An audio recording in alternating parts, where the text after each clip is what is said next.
आप चाय पियेंगे या ठंडा? जी नहीं शुक्रिया, चाय का कुछ नहीं है, बस मैं तो सिर्फ ये जानना चाहता हूँ कि आखिर ये सब किस्सा है क्या कुछ? देखें, इसमें जैसा कि मैंने आपको पहले अर्ज किया था कि आपके चचा नवाब मिर्जा साहब जी यहाँ से इंग्लैंड चले गए थे बचपन में। जी जी जी। वहाँ से फिर वो साउथ अफ्रीका चले गए। अच्छा। वहाँ जाकर उन्होंने कारोबार वगैरह किया, खूब दौलत कमाई, और अब से चंद महीने पहले उनका इंतकाल हो गया था। अच्छा जी जी। अच्छा। जो उनकी दौलत थी उसको पाकिस्तान शिफ्ट कर दिया गया रकम की शक्ल में। जी जी। और उसके वाहिद वारिस जो हैं आप हैं। ये रकम तकरीबन 4 करोड़ रुपए बनती है। क्या क्या, क्या कहा आपने? 4 करोड़? मैं वारिस? अच्छा। अब मैं आपको आपके तमाम कागजात की फाइल हवाले कर रहा हूँ, आप उसको लीजिएगा, उसमें ड्राफ्ट भी मौजूद है। आप बैंक चले जाइएगा और वहाँ से जाकर आप अपनी रकम जो है आपके नाम ट्रांसफ़र हो चुकी है। जी नहीं, मैं अभी जाना चाहता हूँ अभी, और आप मेरे साथ चलें।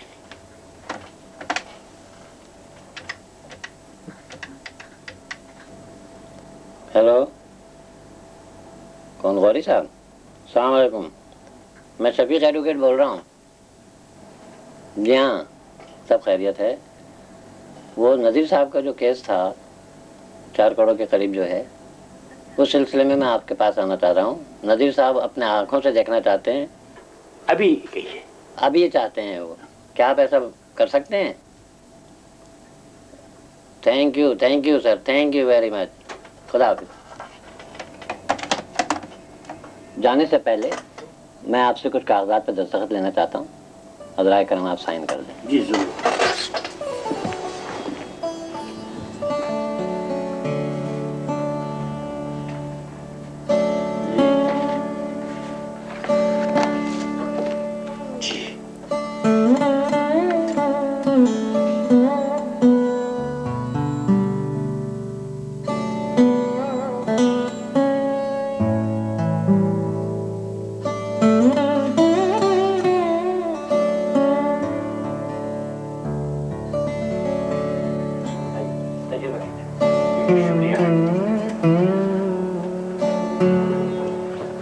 अब तो आपका इत्मीनान हो गया? जी जी बिल्कुल हो गया। आपने सब कुछ देख लिया, रकम देख ली? जी जी शफीक साहब, मैंने 4 करोड़ रुपए को अपनी आंखों से देख भी लिया और उन्हें महसूस भी कर लिया। मुझे समझ में नहीं आता कि मैं किस तरह आपका शुक्रिया अदा करूं। इस वक्त जबकि मैं अपने बाल बच्चों के मुस्तकबिल की तरफ से बड़ा परेशान था, आपने इस तरह की मुझे खबर सुना के मेरी समझ में नहीं आ रहा कि मैं, आप मेरे लिए एक रहमत खुदाबंदी साबित हुए। बहुत बड़ा एहसान किया है आपने मुझ पर, मेरी जात पर। नज़ीर साहब, इसमें एहसान की क्या बात है? ये तो मेरा फ़र्ज़ था। मुझे नवाब मिर्ज़ा की अमानत आप तक पहुंचानी थी, जो मेरी जिम्मेदारी भी थी और मेरा फ़र्ज़ भी। सो मैंने किया। शफीक साहब, आप यकीन कीजिए कि मैंने जिंदगी में कभी इतनी बड़ी ख्वाहिश की नहीं। मैं ये सब कुछ सोच भी नहीं सकता था, मगर देने वाली जात तो ऊपर है, वो चाहे तो पल भर में इंसान को फर्श से उठा के अर्श पे पहुंचा देता। मैंने आपकी ईमानदारी के बहुत तज़किरे सुने थे। शायद यही वजह है कि अल्लाह ताला ने आपकी ईमानदारी का सिला आपको दिया है। हाँ, शायद यही वजह है। अच्छा, वैसे शफीक साहब, मुझे अल्लाह की ज़ात पर पूरा भरोसा था कि मुझे मेरी मेहनत का फल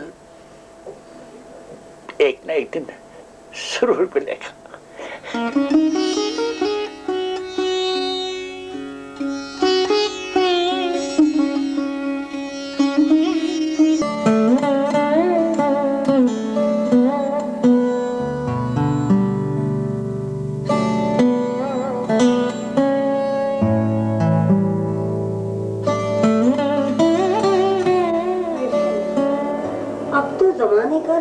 बदल गया है। इसीलिए तो आजकल की लड़कियों के दिमाग 7वें आसमान को छूते।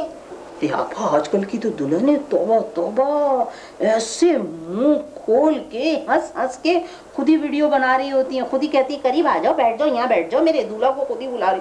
तो एक हमारा वक्त है ईमान से आपा, तुम यकीन करो मेरी शादी हुई 3 दिन तक तो मैं रोती रही, आंखों से पानी नहीं खत्म हो रहा था। अम्मा याद आती, थोड़ी थोड़ी देर में कलेजे पे हाथ रख के कहती थी अम्मा के पास भेजो। तौबा तौबा, हे मेरा भी दिमाग को क्या हो गया, भूल गई आई किस काम से थी और बातों में बैठ गई। क्या हुआ? है मैं तुम्हारे पास एक अर्जी लेकर आई थी। वो बच्चे हैं ना, कल से मेरे बच्चों के मुंह में खील तक उड़ के नहीं गई है, भूखे प्यासे पड़े हैं बेचारे। मैंने सोचा कि शकीला बहन से ज्यादा इस मोहल्ले में मेरा पुरसाने हाल भला कौन है, तो उन्हीं से जाके एक सेर 2 सेर आटा ले आओ। आपा क्या बताऊं, यकीन करो कि अब हम भी रूखी सूखी पे रह गए। बल्कि आज सुबह से मैं सोच रही थी कि आज मैं खुद ही दोपहर में किसी के यहाँ डेरा जाके जमा लूं।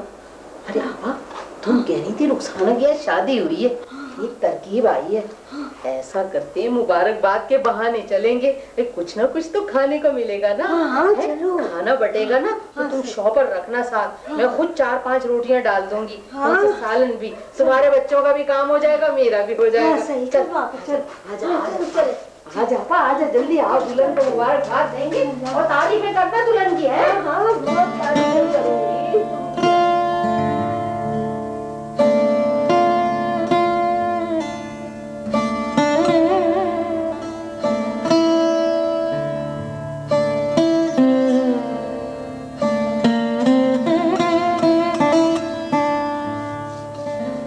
माफ करना, आज मैंने तुम लोगों को एक खास वजह से यहाँ बुलाया। शायद जिंदगी में इससे पहले हम सब इस तरह इकट्ठे नहीं बैठे। साथ मिलकर बैठने का कोई फायदा भी तो हो। हाँ, ठीक कह रही है। लेकिन मैंने सुना है बुजुर्गों से कि साथ बैठने से मोहब्बतें बढ़ती। पता नहीं अब्बा। अच्छा, एक बात बताओ तुम लोग, देखो जिंदगी का कोई भरोसा तो नहीं है। फर्ज करो मुझे कुछ हो जाए तो तुम लोग क्या करोगे? अपनी बदकिस्मती का मातम करेंगे और ये मेरे मासूम बच्चे किसी कच्ची आबादी में झोपड़ी बना के रहेंगे और सुबह सुबह कटोरा लेके भीख मांगेंगे। नहीं, मेरा मतलब ये है कि तुम लोग मुझसे क्या उम्मीद रखते हो? अरे अब्बा, आपसे तो सिर्फ हम उम्मीद ही कर सकते हैं। मैंने तो वो भी छोड़ दिए। अरे पता नहीं तुम हमें उम्मीद के पल्लू से बांध के चाहते क्या हो?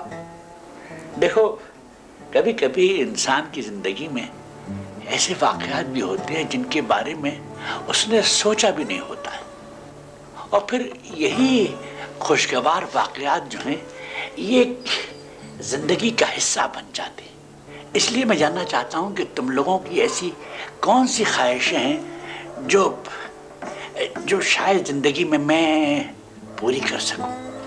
अरे अब्बा, आपसे तो सिर्फ उम्मीद ही की जा सकती है, लेकिन देखिएगा एक दिन ज़रूर ऐसा आएगा जब मैं खुद गाड़ियों की कंपनी का GM बन जाऊंगा और नए नए मॉडल की गाड़ियाँ होंगी मेरे शोरूम में। इंशाल्लाह बेटा, एक दिन ज़रूर ऐसा आएगा कि तुम्हारी ये ख्वाहिश पूरी होगी। और मैं चाहती हूँ कि मैं ब्यूटिशियन का कोर्स करके एक बहुत बड़ा सारा ब्यूटी पार्लर खोलूँ। और अगर मैंने तुम्हारी ये फरमाइश पूरी कर दी तो? पूरी हो तब ना, पता नहीं वो दिन कब आएगा कि मैं एक ब्यूटी पार्लर की मालकिन बनूंगी।